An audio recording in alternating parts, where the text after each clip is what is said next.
수사한 결과 윤석열 등은 2023년 10월 전부터 비상계엄을 준비하였고 군을 통해 무력으로 정치활동 및 국회 기능을 정지시키고 국회를 대체할 비상입법기구를 통해 입법권과 사법권을 장악한 후 반대 세력을 제거하고 권력을 독점 유지할 목적으로 비상계엄을 선포한 사실을 확인하였습니다.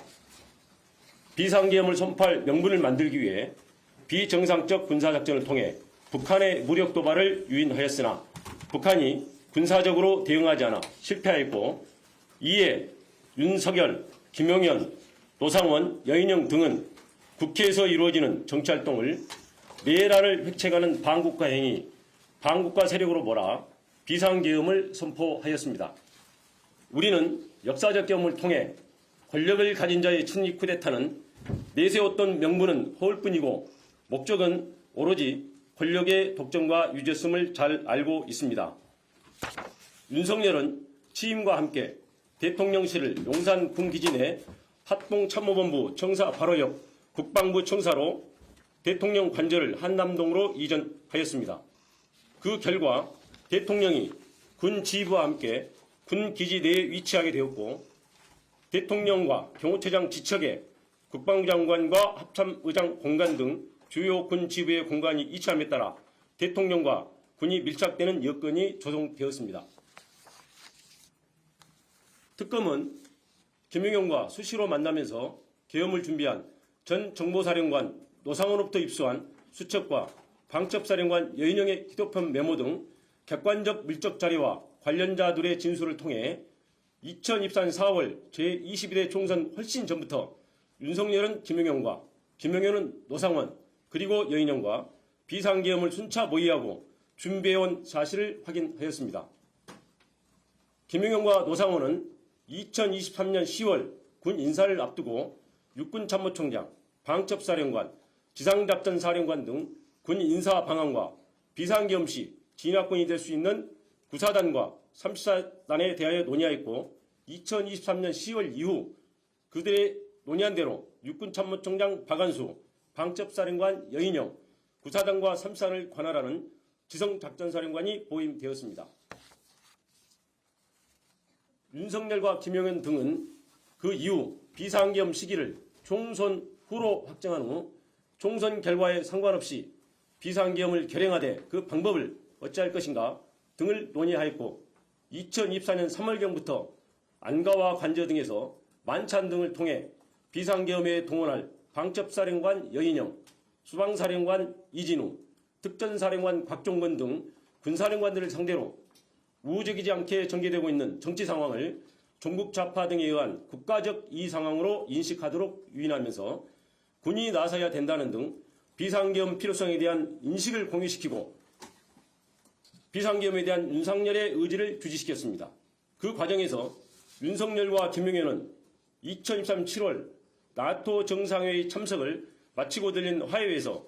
동행한 강호필 합참차장에게 한동훈은 빨갱이다. 군이 참여를 해야 되는 것 아니냐며 한동훈에 대한 적개심과 비상계엄의 필요성을 말하였고 이에 강호필이 국방장관 신원식 합참의장 김명수에게 윤석열의 발언을 보도하자 신원식은 김용현에게 계엄 반대 의사를 강하게 표명하였고 윤석열은 국방장관을 신원식에서 김용현으로 전격 교체하였습니다. 국방장관이 교체되자 야당은 비상계엄 선포를 강하게 제기하였고 대통령실, 김용현, 국무총리 한덕수는 거짓선동, 정치선동, 있어서도 안 되고 있을 수 없다며 비상계엄 가능성을 일축하였습니다. 그러나 김용현과 함께 비상계엄을 준비한 노상원은 2024년 9월 9일 정보사 관계자를 직접 접촉하여 특수요원 중 사격 잘하고 폭파 잘하는 요원 7, 8명 선발을 요청하는 등 인력 자출을 시작하였습니다. 그리고 적 행동이 먼저임, 전시 또는 경찰력으로 통제 불가 상황이 와야 함, 단기간에 효과를 볼 수 있는 천재 이루의 기회를 찾아서 공략, 불안정 상황을 만들거나 또는 만들어진 기회를 잡아야 체면이 손상되어 대응할 수밖에 없는 타겟팅 등 여인영의 휴대폰 메모와 관련자들 진술을 통해 윤석열, 김용현, 여인영이 비상계엄 선포의 명분을 만들기 위해 북한의 무력 도발을 위할 목적으로 2024년 10월부터 다양한 비정상적 군사작전을 실행한 사실을 확인할 수 있습니다.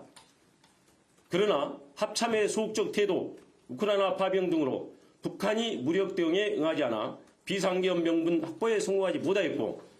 이에 윤석열 등은 당시 정치 상황을 활용하여 행정과 사법 기능 마비 등 계엄 선포 사유가 없음에도 야당의 입법 및 공직자 탄핵과 예산 편성을 행정과 사법 기능을 마비시키는 내란에 해당하는 반국가 행위로 몰아 반국가 세력을 신속히 척결한다는 명분으로 2024년 12월 3일 심야에 비상계엄을 선포한 것입니다. 김용현과 비상계엄을 준비한 노상원의 수첩에 차기 대선에 대비 모든 좌파 세력 붕괴, 행사 후 국회 정치개혁, 민심관리 1년 정도, 헌법 개정, 국가안전관리법 제정, 선거구 조정, 선거법 박탈, 최상목 지시 문건에 국회에 전입되는 예산 차단, 국가 비상 입법기구 예산 편성, 이상민, 조지호, 김봉식 지시 문건에 5개 언론사 단전 단수, 민주당사 봉쇄, 여인영 메모에 정치인 체포 명단, 체포조 운영을 통해서 윤석열 등은 무력으로 정치활동 및 국회의 기능을 정지시키고 국회를 대체할 국가 비상 입법기구를 통해 입법권과 사법권을 장악한 후 반대 세력을 제거하고 권력을 독점 유지할 목적으로 비상계엄을 선포했음을 확인할 수 있습니다. 검찰총장 재직 시 집권당과 대립하다가 검찰총장직에서 물러나 2021년 6월 29일 대통령 출마 선언을 하면서 집권당을 거대 의석을 가지고 자유와 법치를 부정하는 세력으로 규정한 윤석열은 2022년 11월 25일 국민의힘 지도부와 하는 만찬 자리에서 비상대권이 있다, 총살당하는 한이 있더라도 싹 쓸어버리겠다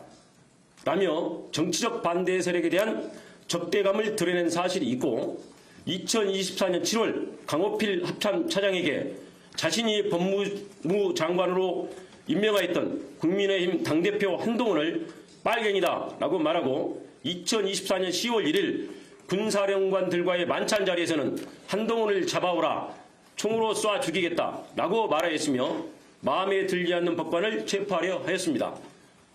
이러한 사실을 통해 윤석열이 신념에 따른 것이 아니라 자신을 거스르거나 반대하는 사람을 반국가 세력으로 몰아 비상계엄을 통해 제거하려 한 사실을 확인할 수 있습니다. 심지어 윤석열 등은 비상계엄과 국회 기능 정지의 명분을 만들기 위해 선관위에 무장 군인을 진입시키고 범죄 수사와 전혀 관련 없는 대북 작전을 수행하는 정보사 요원을 중심으로 수사단을 만들어 2024년 4월 총선 결과가 반대 세력에 의한 부정선거라고 조작하기 위해 그에 사용할 목적으로 사전에 야구방망이, 송곳, 망치 등 도기를 준비하기도 하였습니다. 우리 국민은 1980년 전두환 노태우 세력의 합수부가 권력 찬탈의 명분을 만들기 위해 반대 세력을 영장 없이 체포 감금하고 고문으로 사건을 조작한 역사를 생생히 기억하고 있습니다. 결국 윤석열은 2024년 4월 총선 전부터 비상계엄을 준비하고 북한의 무력 도발을 유인하여 비상계엄을 선포하려고 하였으나 실패하였고, 군을 통해 무력으로 입법권과 사법권을 장악한 후 정책 반대 세력을 제거하고 권력을 독점 유지할 목적으로 2024년 12월 전후의 정치 상황을 국정마비로 내세워 비상계엄을 선포한 것입니다. 이상입니다.